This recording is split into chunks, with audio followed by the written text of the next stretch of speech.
No vine aquí buscando problemas. Vine en busca de silencio.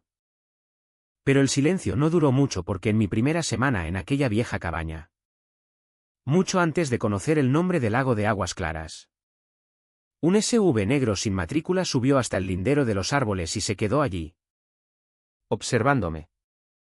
Fue entonces cuando el primer escalofrío me recorrió los huesos. De esos que no se olvidan jamás. Cuando pisé por primera vez aquella finca, las botas crujiendo sobre las agujas secas de pino, sentí que por fin soltaba el aire que llevaba reteniendo 20 años seguidos.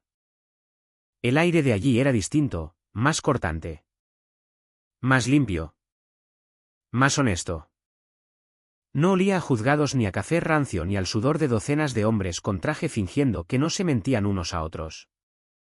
Olía a resina de pino, a madera vieja y al aliento frío del lago que subía por la ladera entre los árboles. El tipo de aire que te hace pensar que, a lo mejor, no has desperdiciado tu vida después de todo. La cabaña en sí. Bueno. La mayoría de la gente habría dado media vuelta nada más verla. La mitad del tejado se había hundido. El porche era una mandíbula torcida de tablas rotas. Las ventanas estaban hechas añicos o tapadas con contrachapado clavado hacía 30 años. Las enredaderas envolvían las barandillas como si quisieran arrastrar toda la estructura hasta la tierra. Pero para mí parecía la redención vestida con un abrigo de polvo. La había comprado en una subasta pública. De esas listas que nadie quiere porque está demasiado alejada. Demasiado destartalada. Demasiado olvidada por el tiempo. Unas 3 hectáreas metidas en un camino sin señalizar. Bosque por 3 lados. El lago quieto y plateado en el cuarto. Sin vecinos. Sin comunidad de propietarios obligatoria. Sin ruido de ciudad. Sin nadie respirándome en la nuca. Había revisado el título 3 veces. Los planos catastrales. Incluso bajé personalmente al registro de la propiedad. Después de 20 años trabajando dentro del sistema. Viendo cómo la gente retorcía las leyes como si fueran globos. Aquella cabaña me parecía el botón de reinicio. No llegué con ilusiones de convertirla en una revista de decoración. No buscaba portada. Traje lo básico, un generador en el que confiaba más que en la mayoría de los hombres. Un montón de herramientas. Una cama de camping. Una nevera llena de agua y demasiadas latas de fabada. Mi objetivo era sencillo, reparar el tejado. Poner la fontanería en marcha. Hacer la cabaña lo bastante segura para dormir sin miedo a que un jabalí se me metiera entre las costillas por la noche. Aquellos primeros días fueron pura terapia. Arrancaba tejas podridas. Clavaba tablas nuevas. Barría una década de polvo. Dormí bajo las estrellas la primera noche. Al cuarto día ya tenía un tejado que no goteaba. Al quinto instalé placas solares y 2 cámaras pequeñas orientadas al camino de entrada. No porque esperara problemas, sino porque las viejas costumbres no mueren fácilmente cuando has pasado 2 décadas persiguiendo a gente que se dedica a crear problemas. Hay una paranoia que te ganas con el tiempo y que se te pega como cicatrices viejas. El silencio fue algo a lo que me acostumbré más rápido de lo que esperaba. Por la noche, los únicos sonidos eran los búhos y el viento moviéndose entre los árboles en olas lentas. Como si el bosque respirara. Había olvidado que el silencio podía ser pesado de una forma buena. Había olvidado lo bien que sentaba no oír nada y confiar en ello. Durante una semana no vi un alma. Ni un senderista. Ni un cazador. Ni siquiera un pescador perdido buscando el lago. Entonces, justo cuando empezaba a pensar que el mundo por fin me había dejado en paz, las cosas cambiaron. Estaba en el tejado colocando la última fila de tejas cuando oí el crujido bajo de grava. No por el camino principal, aún estaba demasiado crecido para un coche, sino por el estrecho sendero paralelo al lindero. Giré la cabeza y allí estaba, un SUV negro. Cristales tintados.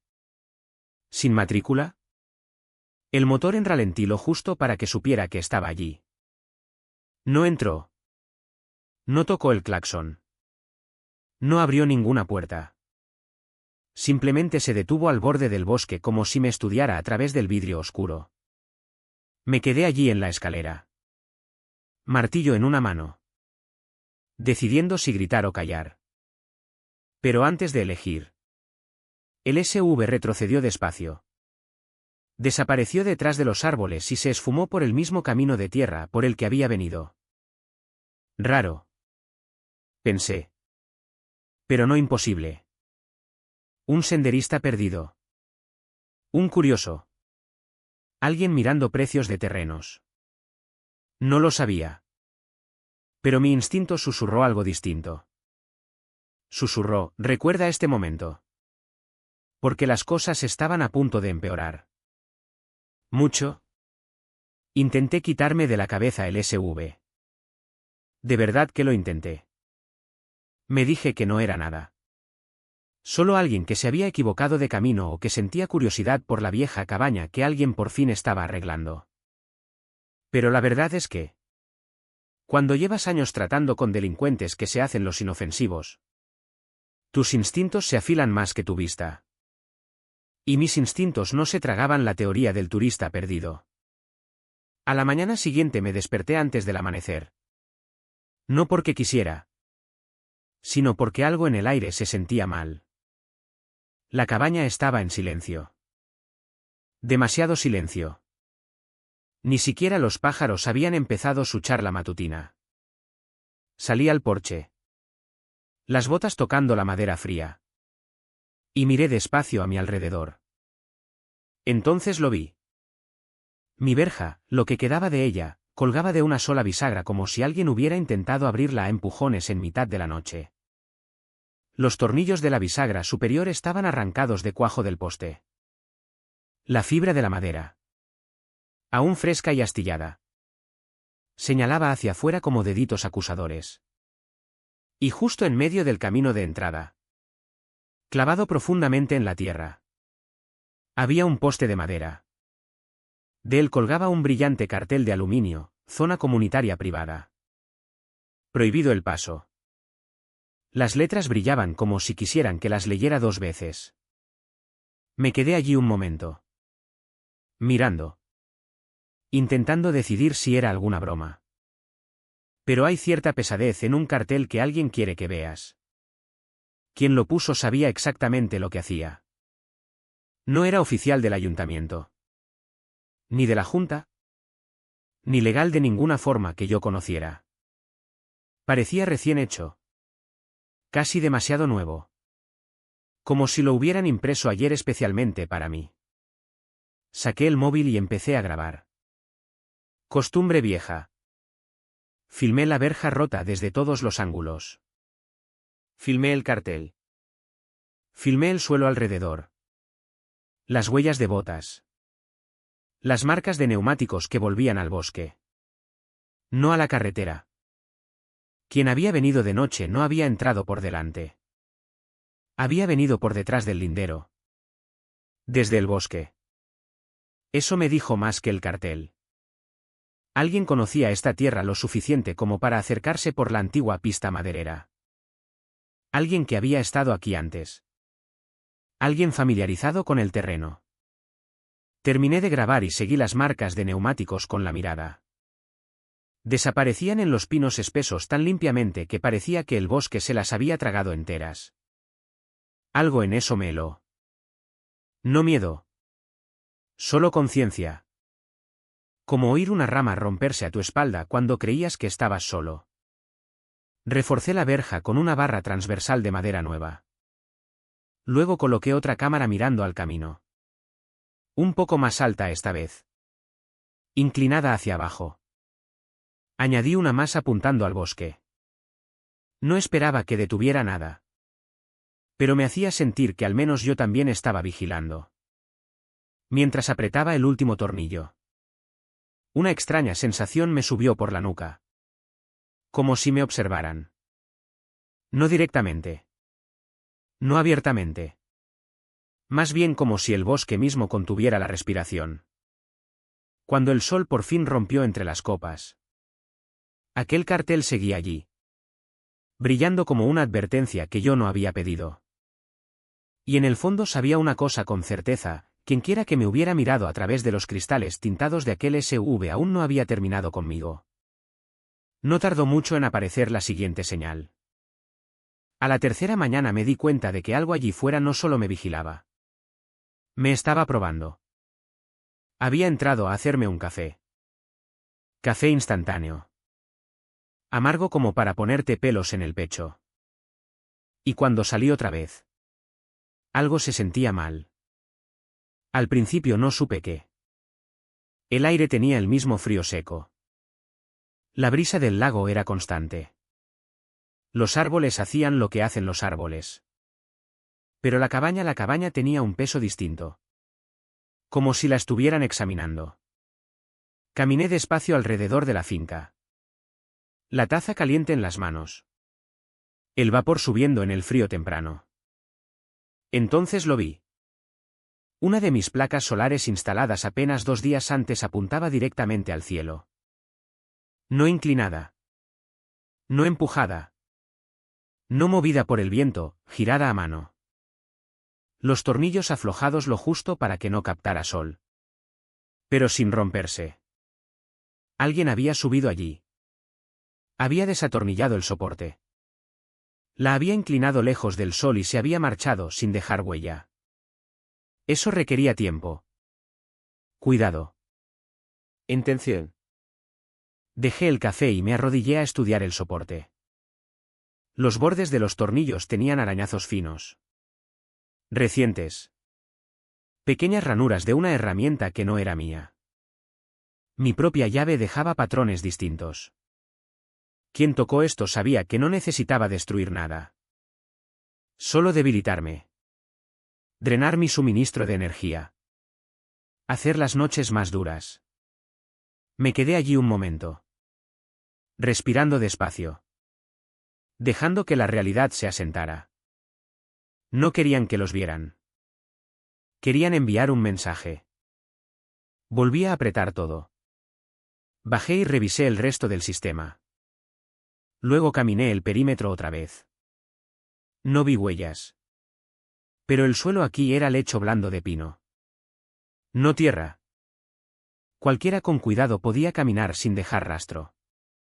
Cogí el móvil y revisé las grabaciones de las cámaras. Entonces se me encogió el estómago. Cámara 1 desconectada. Cámara 2 desconectada. Cámara 3 congelada a las 3:18 de la madrugada. Solo la más nueva. La que había colocado ayer. Seguía funcionando. Las grabaciones no estaban cortadas. Estaban desactivadas. O desenchufadas o bloqueadas. Abrí la puerta del panel de cableado y vi algo que me aceleró el pulso: una leve mancha de barro en el marco. No mucha. Solo una pequeña raya. Marrón oscuro. ¿Fina? Alguien había tocado la puerta.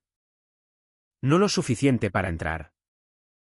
No lo suficiente para dejar marcas obvias.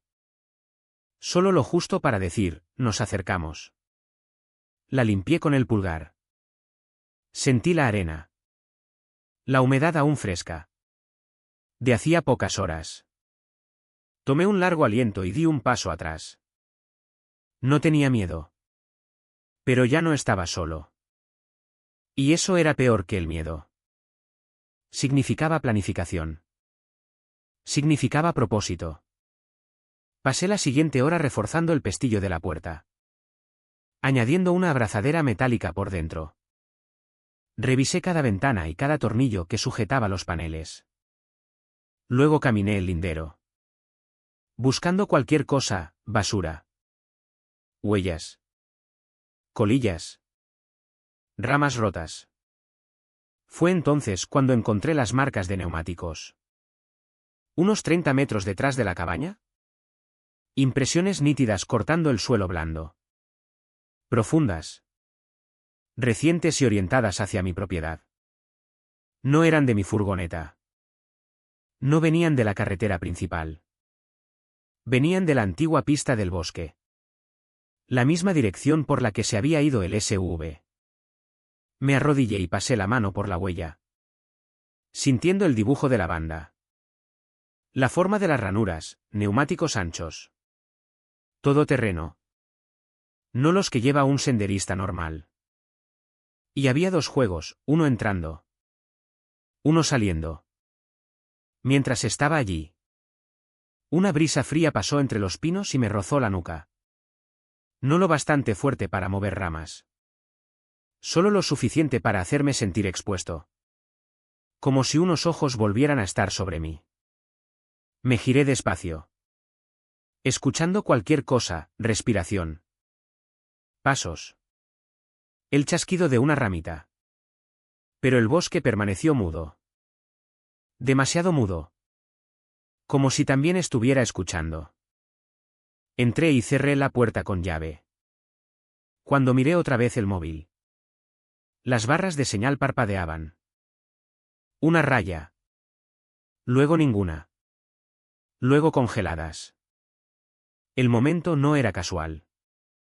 Nada de esto era casual. Alguien allí fuera me estaba midiendo.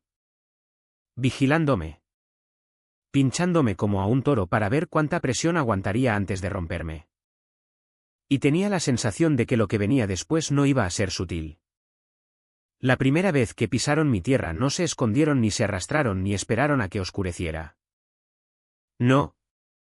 Hombres como esos no se ocultan. Quieren ser vistos. Quieren que la dominancia llegue antes que sus pasos. Era media mañana. Poco después de las 10. El sol calentaba lo suficiente para asentarse en mis hombros mientras limpiaba escombros del viejo cobertizo de herramientas. Tenía las mangas remangadas. Las manos sucias. La mente concentrada en el ritmo del trabajo. El tipo de ritmo que hace que un hombre olvide las cosas que le molestaron ayer. Entonces lo oí. Botas. Pesadas. Crujiendo grava que no debería crujir. Me enderecé. Escuchando. El sonido no venía del camino principal. Venía del estrecho sendero cerca del bosque. El que apenas era lo bastante ancho para un quad. Y quienquiera que caminara. Eran más de uno. 3 siluetas surgieron entre los árboles como si las hubieran cortado de las sombras mismas. Llevaban polos verdes bosque a juego metidos en pantalones cargo oscuros. Cada polo tenía un emblema dorado en el pecho, una montaña y una corona de laurel rodeando las palabras, seguridad urbanización Aguas Claras. Las palabras, seguridad, no eran pequeñas. Eran lo bastante grandes para llenarles el pecho. El hombre que iba delante era imposible no verlo, alto. Probablemente 50 y pocos. Ese pecho de barril que se consigue pasando la vida empujando gente en vez de levantando pesas. Su mandíbula parecía tallada en piedra de Río Vieja. El pelo cortado al estilo militar. Los ojos pequeños y mezquinos detrás de una vida de sol y rabia. Enrique Lobo. Aunque aún no sabía su nombre. Solo el tipo. Detrás. 2 hombres se desplegaron. Uno con el móvil en alto grabando como si fuera rutina. El otro abriendo la chaqueta lo justo para que viera la pistola enfundada en la cadera. No era reglamentaria de la Guardia Civil. ¿Privada? Probablemente legal. Definitivamente pensada para que se notara. Caminaron directamente hacia mí sin aminorar. Buenos días. Dije. Manteniendo la voz neutra. Neutra importa con hombres como estos. El de pecho de barril no devolvió la cortesía. No puedes estar aquí. Dijo sin más. Sin presentación. Sin saludo. Solo autoridad como un martillo golpeando madera. Parpadeé una vez. No de confusión. De incredulidad de que alguien abriera con esa frase en mi propia tierra. ¿Perdón? Pregunté. Esto es jurisdicción de Aguas Claras. Dijo dando 2 pasos más cerca. Estás allanando propiedad gestionada por la comunidad. Estudié su cara. No había humor. Ni siquiera intento de suavizar lo absurdo. Exhalé despacio. No. Esto es mi propiedad. Comprada en subasta el mes pasado. Inscrita en el registro. Tengo el título. El plano catastral y las coordenadas GPS todo limpio. Sus labios se curvaron en algo entre sonrisa y gruñido. ¿Crees que eso importa? Dijo. Puedes agitar tus papelitos del juzgado todo lo que quieras. Nosotros no seguimos la política de juzgados. Seguimos el estatuto de la comunidad y esto, señaló la cabaña con la barbilla tiesa, cae bajo nuestra competencia. Los otros dos empezaron a desplegarse con naturalidad como si aseguraran un perímetro. Uno filmaba mi cabaña. El otro caminaba hacia mi pila de leña. Fingiendo mirar hitos que no existían. Mi pulso subió. No de miedo. De la clase de rabia que empieza como calor en el pecho. Saqué la tablet donde tenía cargados los planos catastrales. La giré hacia él. Esto es mi tierra. Dije. No forma parte de ninguna comunidad. El ayuntamiento lo confirmó 2 veces. Sin avisar. Me arrancó la tablet de la mano. El reflejo actuó. La agarré al instante. Y durante un segundo estúpido los dos nos quedamos enganchados en un tira y afloja silencioso como niños enfadados peleando por un juguete. Excepto que su agarre no era infantil. Su agarre era amenazante. Le arrebaté la tablet y me aparté rápido. La mandíbula tan apretada que sentí como crujía. Vuelve a tocarme. Dije en voz baja. Y te arrepentirás. Se inclinó demasiado cerca para alguien con buenas intenciones y dijo en voz baja y ronca, ¿me estás amenazando? No. Contesté. Te estoy diciendo lo que pasa después. Durante unos segundos tensos nadie se movió. Hasta el bosque pareció detenerse. Los 2 hombres por fin dejaron de fingir y volvieron hacia su jefe. Se quedaron allí como esperando que yo flaqueara. No lo hice.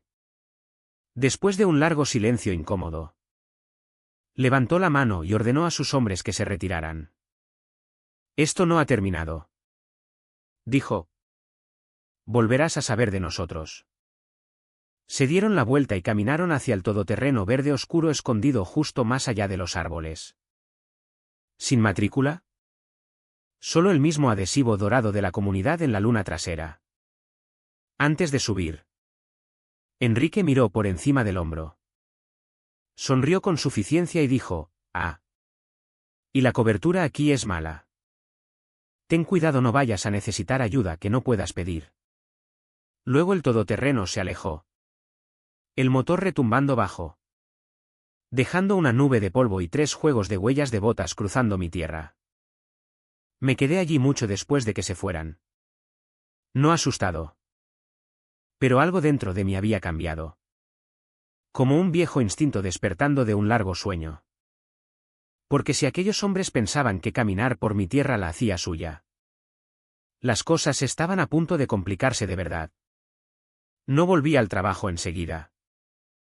Cuando has tratado con suficientes hombres peligrosos en la vida, aprendes a escuchar el silencio después de que se van. A veces ese silencio te lo cuenta todo. Y aquella tarde el silencio estaba mal. Demasiado quieto. Demasiado pesado. Como si los árboles esperaran algo. Saqué el móvil. Pensando llamar a la Guardia Civil. No esperaba mucho de un puesto rural un día laborable. Pero al menos quedaría registrado. Sin señal. Ni una raya. Ni siquiera un parpadeo. Caminé por el claro. Levantando el móvil como un idiota intentando cazar una brisa perdida. Nada. El icono ni siquiera lo intentó. Se quedó allí con una barra gris muerta. Fruncí el ceño. 2 días antes la señal era débil pero usable. Había hecho llamadas desde el porche. Enviado correos. Consultado mapas. Ahora había desaparecido como si alguien hubiera pulsado un interruptor. Vale. Murmuré para mí. Allá vamos. Revisé el router del hotspot. El indicador estaba rojo. No parpadeaba. Rojo fijo. Eso significaba una de dos cosas, o la antena se había caído o alguien estaba interrumpiendo la conexión. Di un paso atrás y escaneé el lindero. Hay ciertos aparatos que se pueden comprar por Internet. Ilegales en casi todas las provincias. Que bloquean la señal en un radio muy preciso. Son pequeños. Portátiles. A batería. Si alguien escondió uno en el bosque con temporizador, convertiría toda la finca en una zona muerta. Y las palabras que Enrique había usado antes resonaron en mi cabeza: ten cuidado, no vayas a necesitar ayuda que no puedas pedir. No era una amenaza. Era la tesis de lo que planeaban. Aquella noche empezó el espectáculo de verdad. Empezó con un perro ladrando. No un ladrido. No un perro real. No cerca. Sino un bucle. Un intervalo perfecto de 30 segundos.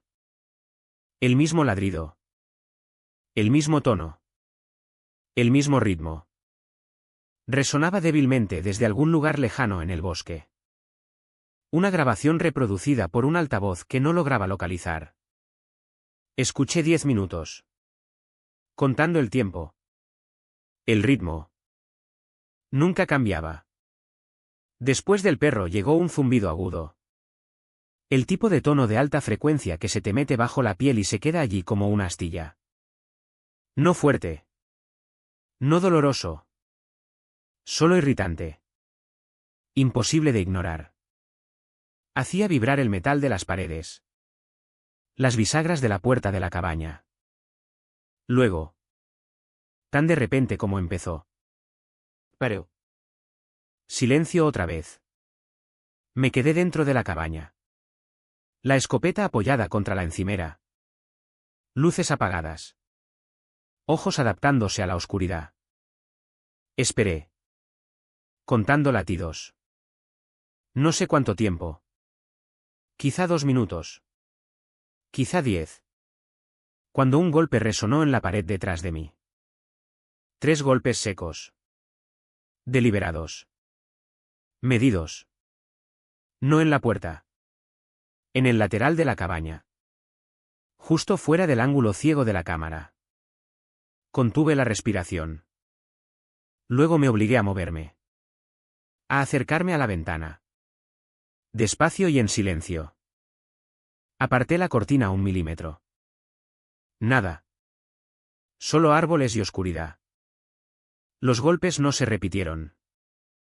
No salí. Solo novatos y tontos persiguen ruidos en el bosque por la noche. En cambio, deslicé la barra metálica que había instalado antes a través de la puerta y me senté en el borde del catre. El cañón de la escopeta descansando ligeramente sobre mi rodilla. El generador tosió una vez. Carraspeó y se apagó. Aunque lo había llenado antes. El momento no era coincidencia. Era orquestación. Estaban apagando las luces a propósito. Intentando encoger mi mundo. Intentando hacer que la oscuridad pareciera viva. Cogí una linterna. Fui a la ventana trasera y miré al claro. La luna cortaba rebanadas blancas entre los pinos. El aire se sentía demasiado quieto. Demasiado preparado. Por un momento me pregunté a quién más le habrían hecho esto. Porque esto no era una disputa de vecinos. Era una campaña de presión. Una táctica que había visto usar a bandas. A cobradores sin escrúpulos. Incluso a ciertas unidades federales en mis tiempos. No intentaban matarme. Todavía no.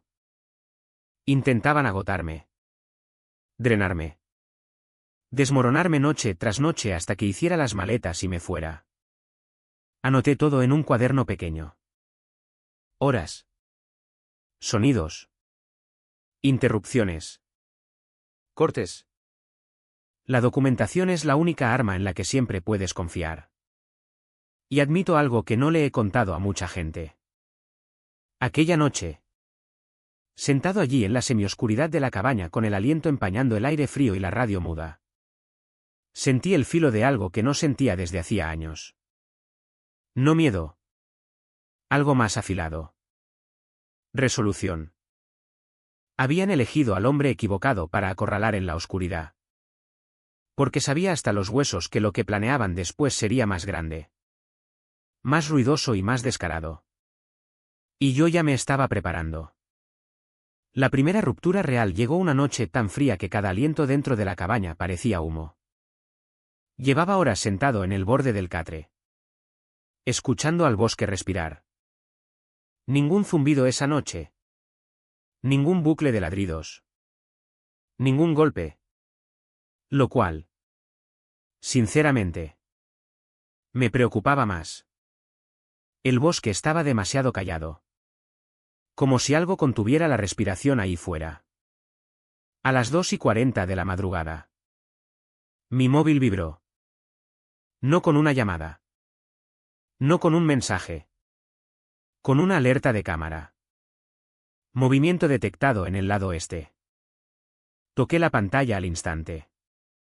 La transmisión en vivo parpadeó una vez y enfocó. Dos figuras.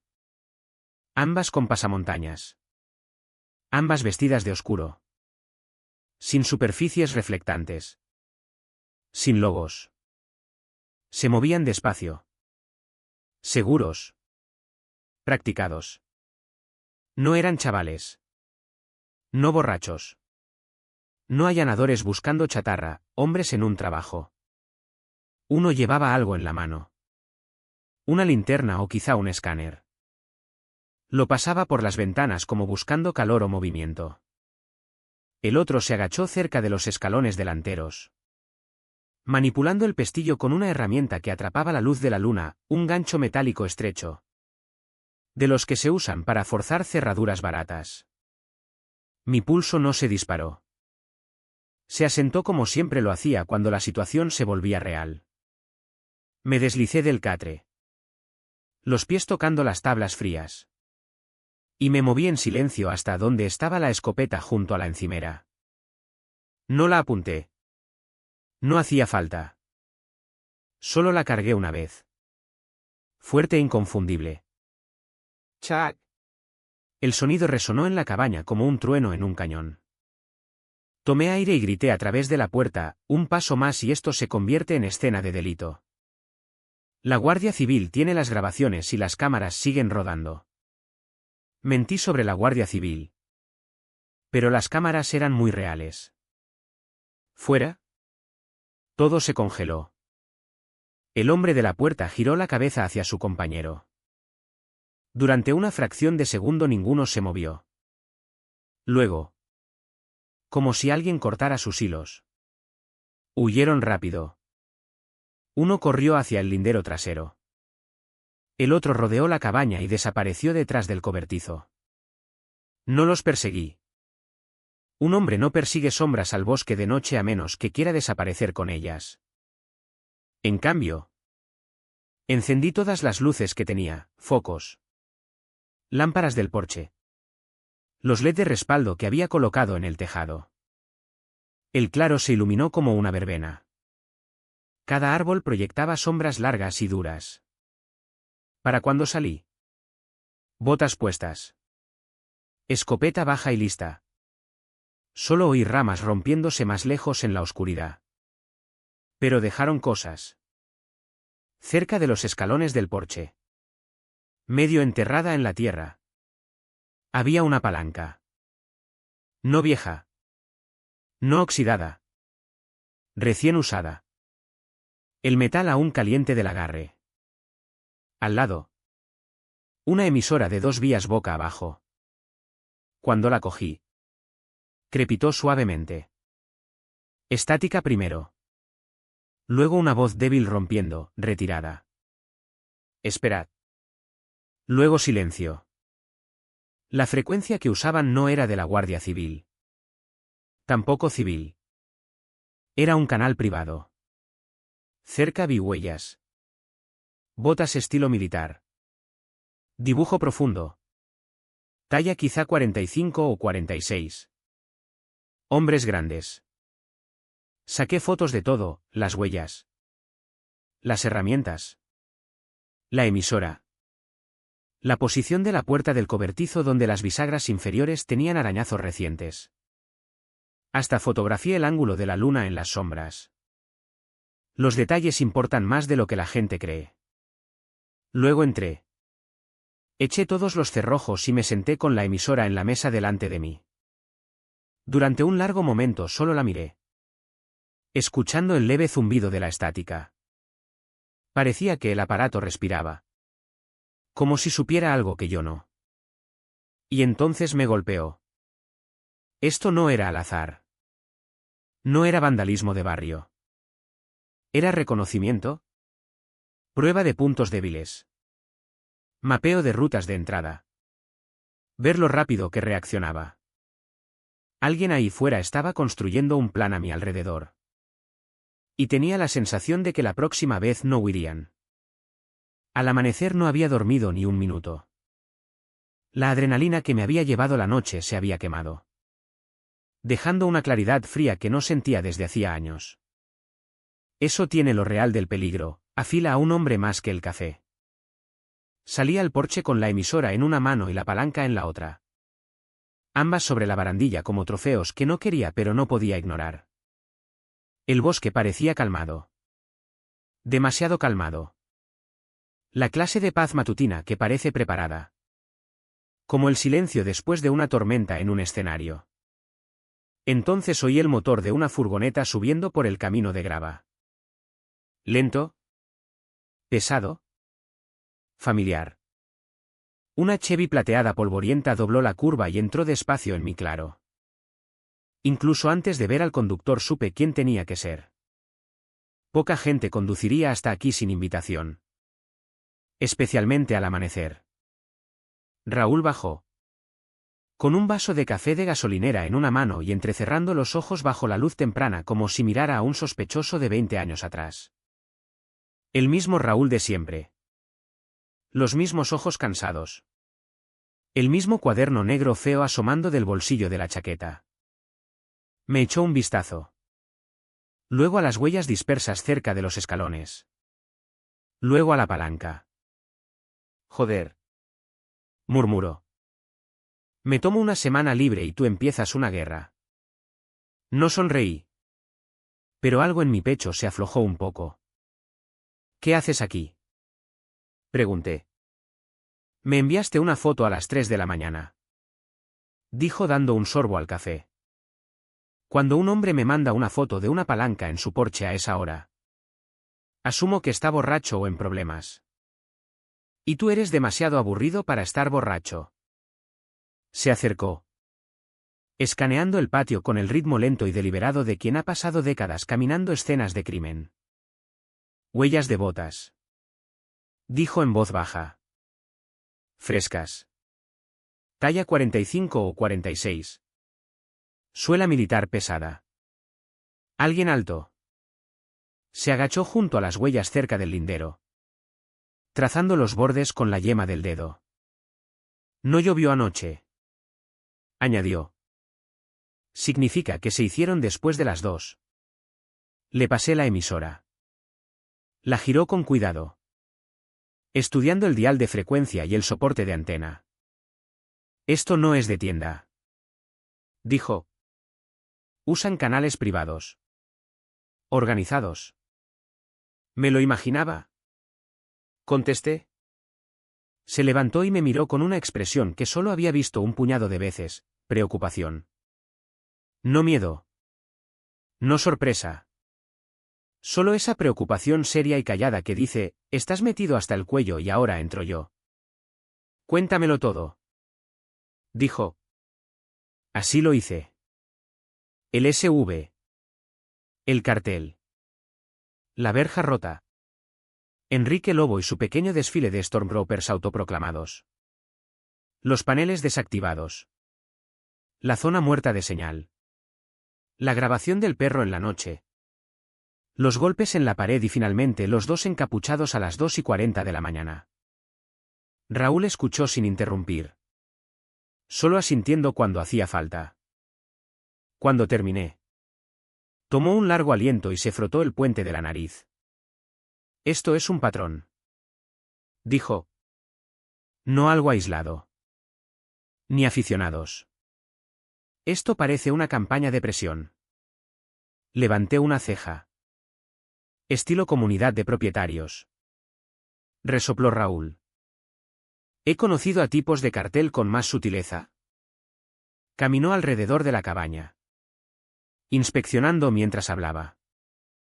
Te están probando. Midiendo tu tiempo de respuesta. Viendo si pides ayuda o si siquiera puedes. Probablemente tomando notas y pasándolas cadena arriba. ¿Cadena arriba a quién? Pregunté. Todavía no lo sé. Dijo. Pero alguien dirige esto y lo ha hecho antes. Sacó su cuaderno negro feo y pasó las páginas. ¿Sabes a qué me recuerda esto? Preguntó. ¿A qué? Al caso de la granja cerca de Jaca. Aquel en el que el promotor contrató seguridad privada para echar a la viuda anciana y quedarse con su parcela. Mismas tácticas. Mismos golpes nocturnos. Mismos ciclos de intimidación. Y lo cerramos. Dije. Raúl me miró directamente. Sí. Porque documentamos todo. Porque fuimos un muro que no pudieron empujar. Golpeó la barandilla del porche con el bolígrafo. Tienes que entender algo. Esto no va de ruido ni de sustos. No intentan asustarte. Intentan evaluarte. Quieren saber si te doblas o te rompes antes de subir de nivel. Pues, dije, van a descubrir que yo no me doblo.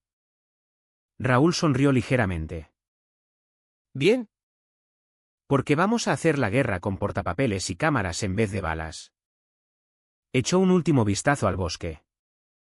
Me quedaré en el pueblo unos días. Dijo. Pasaré por el puesto de la Guardia Civil. Sacaré registros del catastro. Veré que ha estado haciendo aguas claras. Luego me puso una mano firme en el hombro. Ya no estás solo aquí fuera. Dijo. Sea lo que sea esto. Lo pelaremos capa a capa. Por primera vez desde que empezó todo este lío. La cabaña no se sintió tan pequeña ni tan silenciosa ni tan superada en número porque ahora éramos dos y dos hombres que saben seguir un rastro son más difíciles de asustar que uno solo. Pasaron 3 días sin más visitas de medianoche. Lo que suena a paz. Pero cualquiera que haya hecho vigilancia o cazado hombres peligrosos sabe la verdad, el silencio nunca es paz. El silencio es planificación. Raúl pasaba los días yendo al pueblo. Revolviendo archivos del catastro. Hablando con gente que no quería hablar y tirando de hilos que hacían que todo el Jersey empezara a deshacerse. Cada tarde pasaba por la cabaña el tiempo justo para tomar un café y garabatear en su cuaderno negro antes de volver al hostal. Y yo me quedaba. Vigilando el bosque. Arreglando la cabaña. Esperando el siguiente movimiento.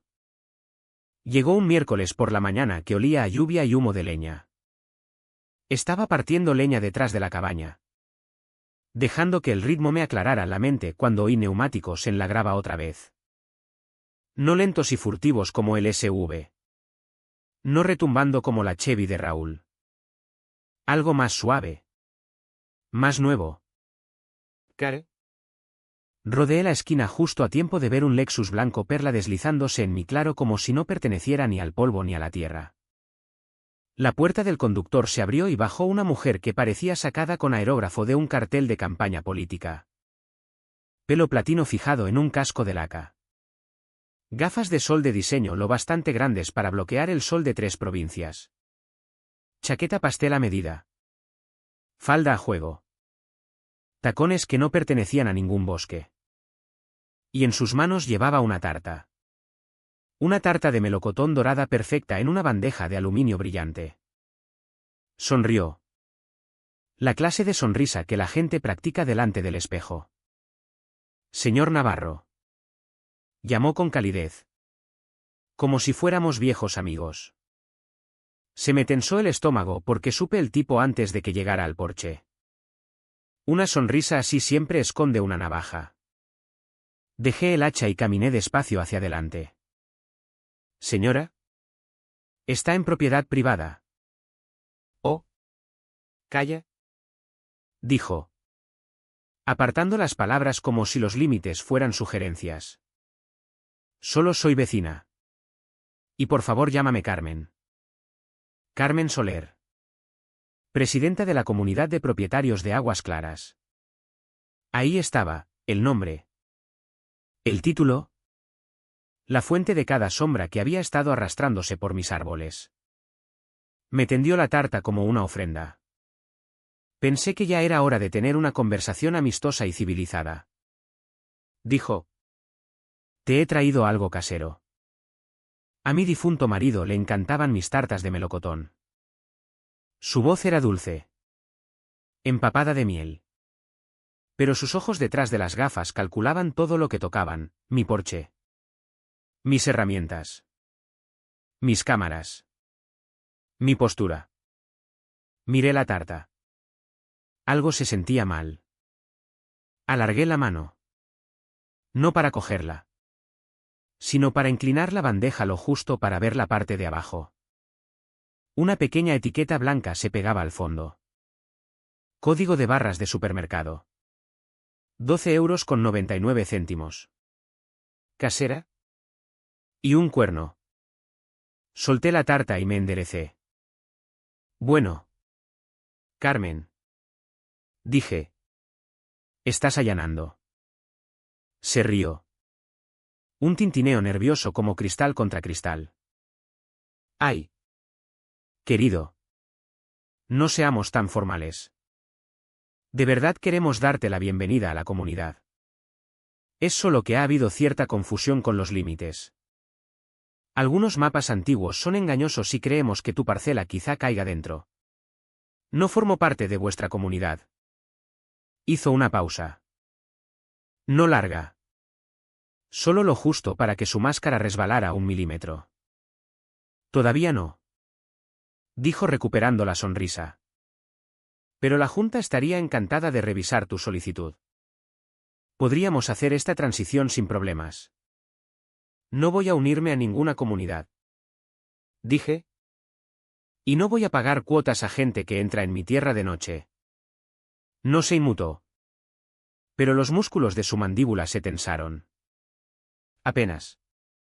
Carmen colocó la tarta, su tarta casera, en la barandilla del porche como si dejara una ofrenda a los dioses. Luego retrocedió hacia su Lexus. Bueno. Dijo suavemente. Estaremos en contacto si surge algo. Abrió la puerta del coche. Miró por encima del hombro y añadió, de verdad espero que no tengamos que escalar nada. Luego la puerta se cerró. El Lexus ronroneó y se alejó por mi camino, dejando un rastro leve de perfume y mentiras. No toqué la tarta porque aquello no era un regalo. Era una advertencia envuelta en hojaldre. Raúl volvió aquella tarde con pinta de haber pasado el día arrastrando respuestas de gente que no quería dárselas. Polvo en las botas y la camisa con ese aspecto arrugado y sudado de quien ha estado en juzgados. Oficinas del catastro y sitios donde la verdad va a esconderse. Ni siquiera saludó. Subió al porche. Dejó una carpeta en la mesita junto a la tarta intacta y dijo, tienes que ver esto. Abrí la carpeta y lo primero que vi fue un mapa. No un plano catastral. No una impresión del registro, un plano de promotor. ¿Elegante? Codificado en colores. Dibujado profesionalmente. Mostraba el lago. El bosque alrededor. Las carreteras proyectadas. Las parcelas futuras. Y entonces estaba mi tierra. Resaltada. Rodeada. Etiquetada en letras rojas gruesas, parcela de adquisición pendiente. Raúl apoyó los nudillos en la mesa. Esto no es solo una comunidad de propietarios avariciosa. Dijo. No intentan sacarte cuotas. Ni siquiera intentan asustarte para que te vayas del barrio. Golpeó la sección rodeada con el dorso del bolígrafo. Tus 3 hectáreas son la última pieza que necesitan. Miré el plano. ¿Última pieza para qué? Pregunté. Raúl sacó la siguiente hoja. Un renderizado conceptual brillante. De los que ves en presentaciones de inversores y ferias inmobiliarias, Resort Lago Aguas Claras y Centro de Convenciones. Valor proyectado, 62,5 millones de euros. Socio constructor, Desarrollos Pirenaicos S.L. A un hombre no hace falta ser economista para leer esos números. Mi tierra no era solo tierra. Era palanca. Era la pieza que faltaba del puzzle que conectaba la orilla del lago con el único altiplano lo bastante grande para el lodge principal. Pistas de tenis y aparcamiento de lujo. Sin mis 3 hectáreas. El resort no podía empezar las obras. Con ellas. Controlaban toda la ribera del lago. Así que por eso hacen esto. Dije en voz baja. Raúl asintió. Sí. La comunidad de Carmen no actúa sola. Ella es intermediaria. Guardiana. Y Enrique Lobo el ejecutor contratado bajo mano. Su trabajo es hacer que esta parcela deje de ser un problema. Me recosté en la silla y exhalé largo y lento. Todo encajó. La intimidación. Los golpes nocturnos. El bloqueo de señal. La confusión de límites. El documento falso de servidumbre de 1986. El hombre de la sociedad instrumental sin licencia. El cartel de la comunidad clavado en el camino. No improvisaban. Ejecutaban un plan. Un plan que alguien había dibujado mucho antes de que yo pusiera un pie aquí. Raúl dio un sorbo al café y continuó. Hablé con una funcionaria del catastro. Extraoficialmente. Me dijo que Aguas Claras lleva 5 años intentando absorber tierras colindantes. Pero nunca había presionado tanto a nadie. ¿Por qué yo? Volvió a golpear el plano. Porque el dueño anterior dejó la parcela vacía tanto tiempo, blanco fácil. Sin protestas. Sin supervisión. Sin oposición legal. Y cuando el ayuntamiento la sacó a subasta. La comunidad asumió que serían los únicos pujadores. Sentí calor subir a la mandíbula. No esperaban que alguien de fuera se metiera y la comprara. No, dijo Raúl. Esperaban que Carmen la consiguiera por 4 perras. La traspasara al promotor y se repartieran el beneficio. Lo miré con dureza. Levantó una mano. No oficialmente. Claro. Pero encontré un pago por ruta offshore silenciosa. Hace 2 meses. Una sociedad instrumental. KBR Holdings. Transfirió 50.000 euros al Fondo de Infraestructuras de la comunidad. La misma semana Carmen presentó una petición para redibujar las zonas de límites comunitarios. Se inclinó cerca. Esos 50.000 eran un anticipo. Me quedé en silencio un momento. Dejando que todo se asentara como sedimento en el lecho de un río, un resort de varios millones. Un robo de tierra.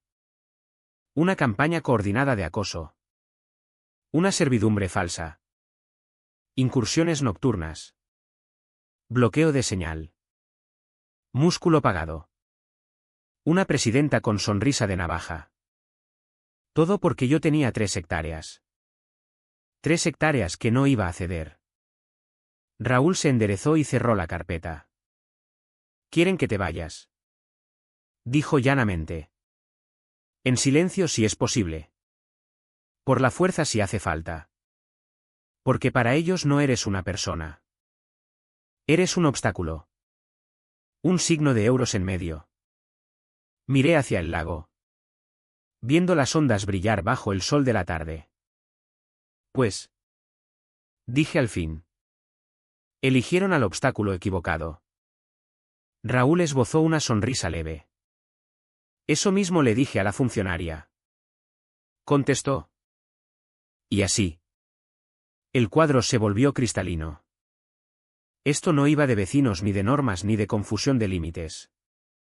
Era una guerra de millones disfrazada de polos y portapapeles. Y la cabaña ya no era solo mi casa. Era un campo de batalla. La noche antes de la emboscada se sintió mal desde que el sol se puso.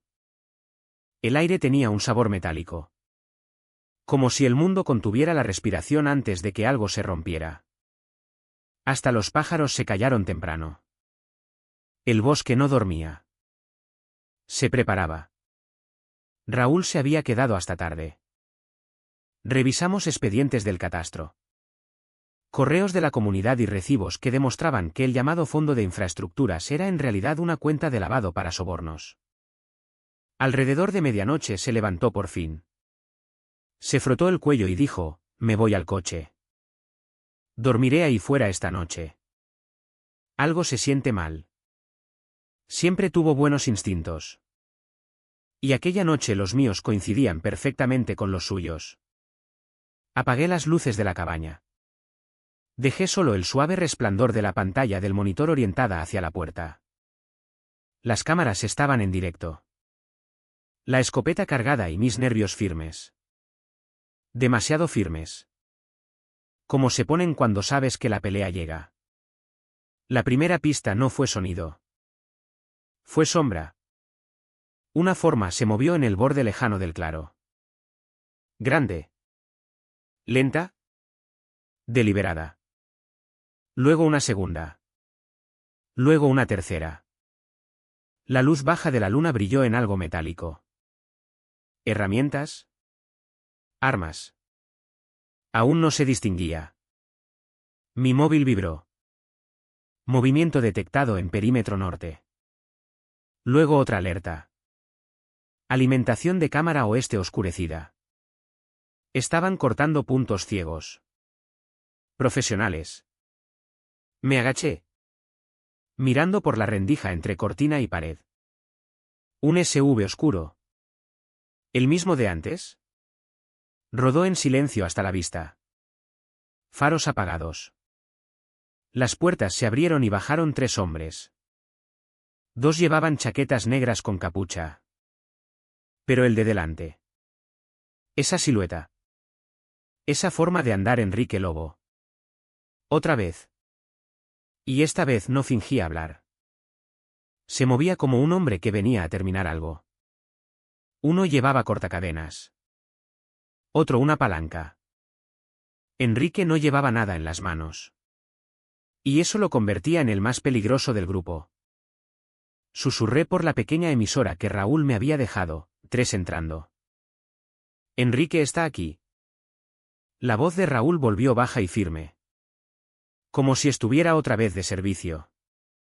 Recibido. Quédate quieto. Los hombres se separaron. Uno acechó hacia el cobertizo. Otro avanzó pegado a la pared de la cabaña. Pasando los dedos enguantados por el revestimiento como buscando cableado. Enrique caminó directamente hacia los escalones delanteros. Lento. Sin prisa. Como si entrara en su propia casa. Di un paso atrás. Cargué la escopeta una vez. Lo bastante fuerte para que cayera polvo de las vigas. Y grité, un paso más y esto es allanamiento con agravantes y armas. Enrique no se detuvo. Ni siquiera parpadeó. Subió al primer escalón. Se inclinó cerca de la puerta y habló en un gruñido bajo que se filtró por la madera como humo. Deberías haberte ido cuando te dimos la oportunidad. Abrí la boca para contestar. Pero un segundo ruido lo cortó. No pasos. No herramientas. No voces. Un clic. El inconfundible clic de un martillo amartillado en una pistola. La voz de Raúl siguió, Enrique. Apártate de la puerta. Enrique se congeló. Giró la cabeza despacio. Raúl estaba al pie de los escalones. Piernas abiertas. Glock apuntando. Linterna en la otra mano cortando un haz limpio justo sobre el pecho de Enrique. ¿Tú otra vez? Murmuró Enrique. Sí. Dijo Raúl. Yo otra vez. Ahora da un paso atrás. Enrique sonrió un poco. Una de esas sonrisas mezquinas y torcidas que usan los hombres como él cuando creen que las cosas van a salir a su manera. ¿Vas a disparar? Guardia. Ya no soy guardia. Contestó Raúl sin subir la voz. Sin temblar. Pero sigo con licencia. Y tú sigues allanando con arma. Enrique se lanzó. No hacia mí. No hacia Raúl. Hacia la pistola. Pasó rápido. Demasiado rápido para un hombre de su edad. Pero Raúl se movió más rápido. Pivotó de lado. Dejó pasar el peso de Enrique. Agarró un puñado de su chaqueta y usó el impulso para estrellarlo fuerte contra la tierra. Los dos cayeron en un enredo de puños y codos. Enrique lanzó puñetazos anchos y pesados que podían romper costillas. Raúl esquivó el primero. Bloqueó el segundo y atrapó el tercero con el antebrazo. Empujé la puerta de la cabaña de una patada y apunté con la escopeta. ¿Basta? Los otros dos intrusos se congelaron a mitad de paso. Enrique dejó de forcejear. Raúl mantuvo la rodilla plantada en la columna de Enrique. Una mano aún sujetando la muñeca y clavándola en el suelo. No te muevas, dijo Raúl en voz baja.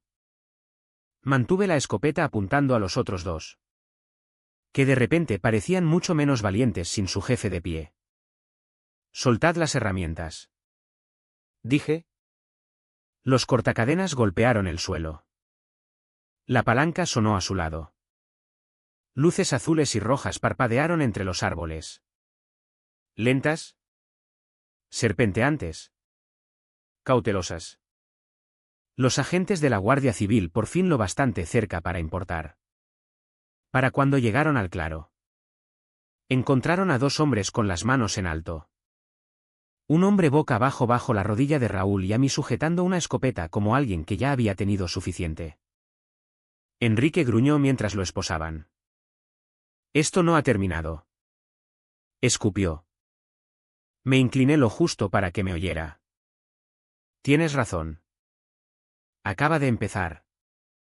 Y la mirada que me lanzó, rabia mezclada con el primer destello de miedo, me dijo que por fin lo entendía. Yo no me iba. No me doblaba. Y desde luego no le tenía miedo. Los juzgados tienen un sonido. Si has pasado suficientes años en ellos. El eco se vuelve familiar. El susurro de papeles. El crujido de bancos viejos. La tos discreta de alguien que preferiría estar en cualquier otro sitio. Pero aquella mañana en Huesca no sonaba como ningún juzgado en el que hubiera entrado. Sonaba cargado. Como electricidad antes de un rayo. Periodistas llenaban el pasillo de fuera. Cámaras montadas en trípodes. Gente del pueblo. Unos enfadados. Otros curiosos. Agrupados alrededor de pancartas que decían cosas como, la comunidad no es la ley. Los derechos de la cabaña son derechos humanos. Fin a la extorsión vecinal. Raúl y yo ocupamos nuestros asientos en el banquillo de la acusación. Llevaba una camisa planchada por una vez. Aún tenía el cuaderno negro feo. Claro. Buen augurio. El alguacil anunció la primera llegada. Carmen Soler entró como si pisara una alfombra roja en vez de enfrentarse a cargos graves. Perlas. Chaqueta a medida. Pelo tan lacado que podría haber sobrevivido a un huracán. Les dedicó a las cámaras una sonrisa pulida. Una que debía haber practicado 1000 veces. Pero había algo detrás de las gafas de sol, un tic. Una tensión. Miedo. Enrique Lobo entró después. Flanqueado por dos agentes. Sin el polo verde de la comunidad y la autoridad falsa. Parecía más pequeño. Más viejo. El tipo de hombre cuya poder venía solo de la intimidación. Ahora neutralizado. No me miró. Todavía no. La jueza era una mujer alta llamada Rita Navarro. Conocida en la provincia por dos cosas, odiar la burocracia y odiar aún más a los mentirosos. La fiscalía empezó leyendo los cargos. 6. Cada uno más pesado que el anterior: conspiración para intimidar. Falsificación de documentos inmobiliarios. Vigilancia ilegal. Allanamiento de morada. Incitación al allanamiento. Manipulación de infraestructuras de comunicación. Carmen se sentó erguida mientras se leían cada cargo. Los labios tan apretados que casi desaparecían. La fiscalía empezó con pruebas de vídeo. Las grabaciones que Raúl y yo habíamos capturado. Las incursiones nocturnas. Las luces rotas. Los encapuchados. Las palancas. El canal de radio. Todo mostrado en una pantalla grande. Se podía sentir cómo cambiaba la sala. Murmullos extendiéndose como fuego. Luego llegaron los correos internos de la comunidad. Una línea proyectada lo bastante grande para que hasta los periodistas del fondo la vieran: aplicar ciclo de ruido. Desactivar solar. Montar otro evento de presencia. Se está resquebrajando. Dadle unos días más. La mandíbula de Carmen se crispó de forma que el maquillaje no podía ocultar. Pero la sala no explotó de verdad hasta que la fiscal llamó al siguiente testigo, el sargento de la Guardia Civil. Pablo Granados. El sargento entró tieso. El tricornio contra el pecho. Sentí la tensión que desprendía. Evitaba mirar a Carmen por completo. Entiendo que le contactaron varias veces por acoso en la propiedad del demandante, dijo la fiscal. Sí. Señora, contestó el sargento con voz pesada. ¿así fue? ¿Y por qué no respondió con urgencia? Granados dudó. Tragó saliva. Porque me dijeron que era una disputa de límites. Que la comunidad tenía autoridad. Me aconsejaron mantenerme al margen a menos que hubiera violencia. ¿Aconsejado por quién? Otra duda. Más larga esta vez. Por la señora Soler. Un jadeo colectivo recorrió la sala. La cabeza de Carmen se giró hacia él. Si las miradas mataran. El sargento habría caído muerto en el acto. ¿Y qué cambió su postura? La fiscal presionó. Granados exhaló. Las pruebas. Los vídeos del señor Navarro. La documentación del señor Gómez. Quedó claro que la comunidad no hacía cumplir normas. Orquestaba intimidación. Y es cierto. Continuó la fiscal. Que usted mismo ordenó la detención de Enrique Lobo durante la segunda incursión. Sí. Señora. Tras revisar las grabaciones. Era allanamiento con intención delictiva. El sargento se sentó. Su testimonio fue el clavo en el ataúd. Pero el giro.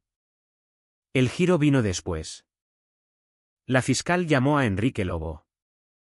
La sala se quedó en silencio mortal mientras Enrique se arrastraba hasta el estrado. No parecía desafiante. No parecía enfadado. Parecía cansado. La fiscal enderezó sus notas. Señor Lobo. ¿Puede describir su papel en la seguridad de Aguas Claras? Enrique miró sus manos un largo momento. Luego levantó la vista directamente hacia mí. Mi papel era echarlo. Dijo llanamente.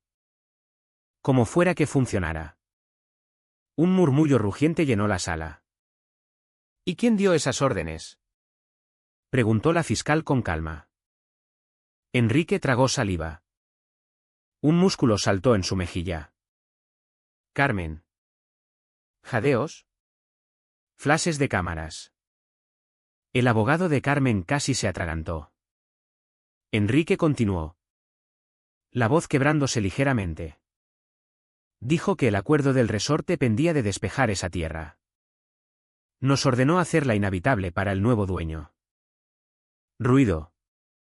Luces. Visitas nocturnas. Romper algunas cosas. No dejaros pillar. Hizo una pausa. Y grabé la llamada. La sala explotó. Periodistas se lanzaron. La cara de Carmen perdió todo el color bajo el maquillaje. Su abogado susurró frenético, intentando contener un incendio con un vaso de agua. La jueza golpeó el mazo. Orden. Una vez calmada la sala, la fiscalía reprodujo el audio. La voz de Carmen llenó los altavoces. Afilada. Fría. Inconfundiblemente suya, usad cualquier medio que no sea asesinato. Sacadlo de allí. Me da igual cómo. Cuando el audio paró, el silencio era asfixiante. Carmen se levantó de repente, golpeando las palmas en la mesa de la defensa. Esto es todo falso. Gritó. Lo han montado ellos. Es un estafador. Un ocupa. Es una campaña de difamación. Señora Soler, advirtió la jueza Navarro. Siéntese. Pero Carmen no se sentó.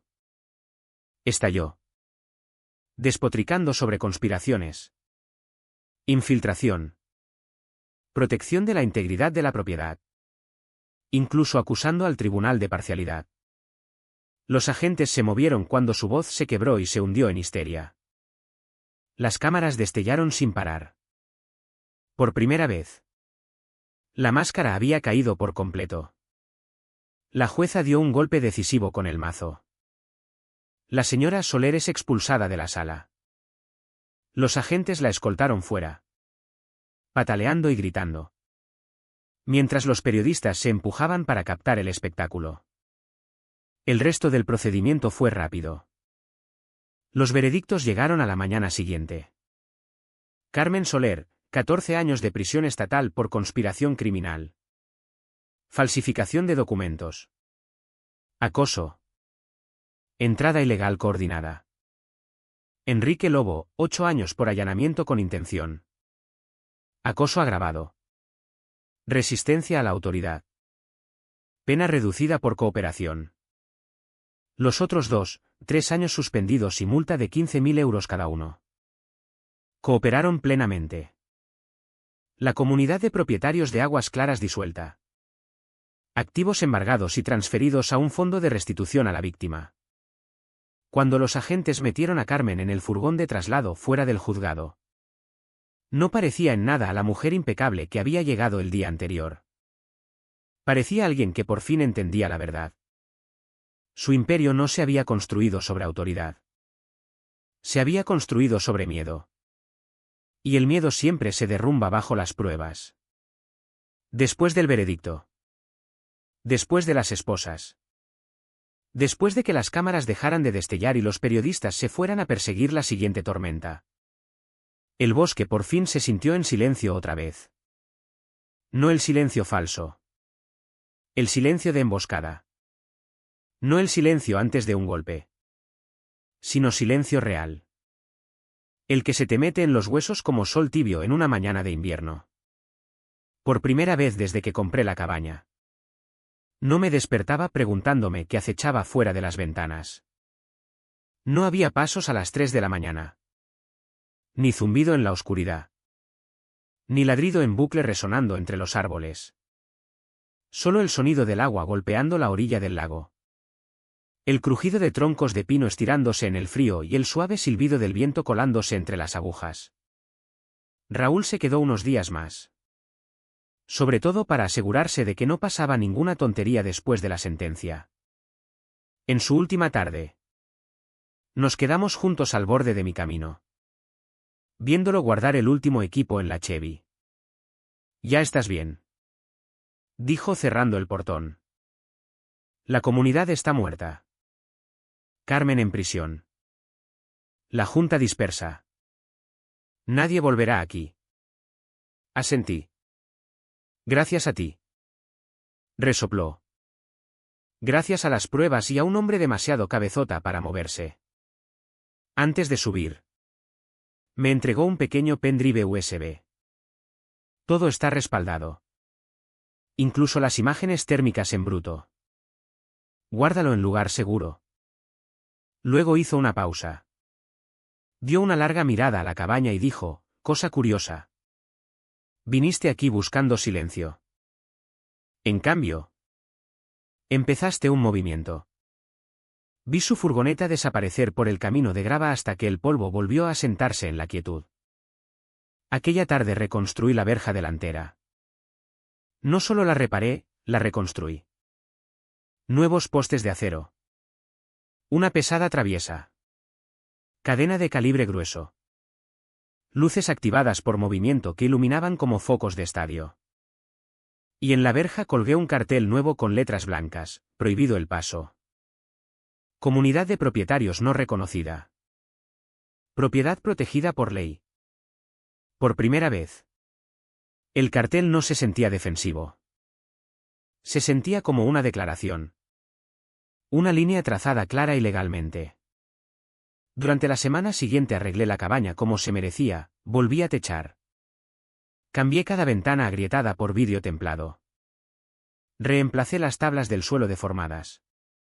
Instalé una estufa de leña que calentaba todo el lugar con olor a roble y cedro.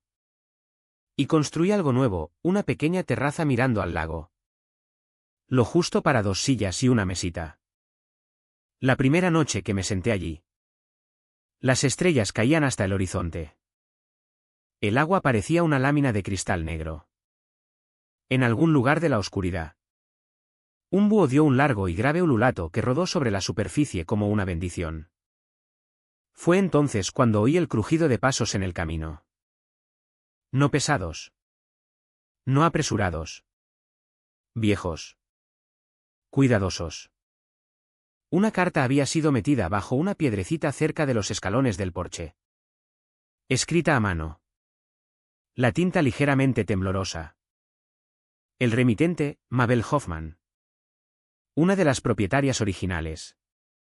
Una que había permanecido callada durante el reinado de la comunidad. Dentro había una tarjeta y una receta, la receta real de tarta de melocotón. Aquí está la versión auténtica. Decía la nota. No la que Carmen usó como arma. Gracias por romper la fiebre. El resto podemos respirar otra vez. Me reí más fuerte que en meses. Una risa abierta y completa que sentí como si quitara polvo de una parte de mi pecho que llevaba mucho tiempo sin usar. Clavé la receta en el interior del armario de la cocina y la horneé 2 noches después. Salió torcida. Un poco quemada por un borde y dulce hasta que me dolieron los dientes. Pero sabía a victoria y a paz. Antes de que terminara el verano añadí un cartel más a la verja justo debajo del aviso legal. Este no era para disuadir. Era para mí. Letras negras sobre acero cepillado, sonríe. Carmen. Estás en cámara. Solo por los viejos tiempos. La cabaña por fin se sentía como lo que estaba destinada a ser desde el principio. No un campo de batalla. No un escondite.